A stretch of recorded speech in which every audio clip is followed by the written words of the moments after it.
বুঝলি বন্ধু, শখের বয়সে টাকা থাকে না, টাকার বয়সে সময় থাকে না, আর সময়ের বয়সে শখটাই থাকে না।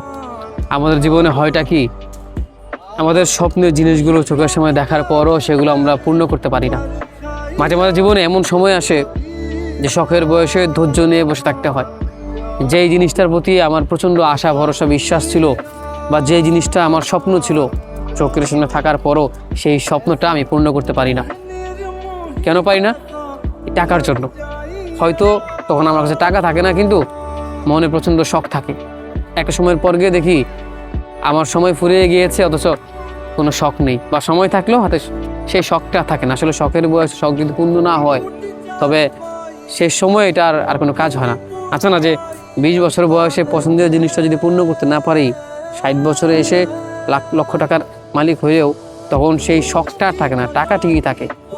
এই টাকার জন্য হয়তো নিজের স্বপ্ন, নিজের শখ, আল্লাহ সব কিছু বিসর্জন দিয়েছে। একটা সময়ের পর গিয়ে বুঝতে পারবো যে তখন টাকা হবে কিন্তু কোনো শখই থাকবে না। আসলে সময়ের স্রোতে সব কিছু হারিয়ে যায়, একদিন সময়ও ফুরিয়ে যাবে, তখন আর কোনো শখও থাকবে না।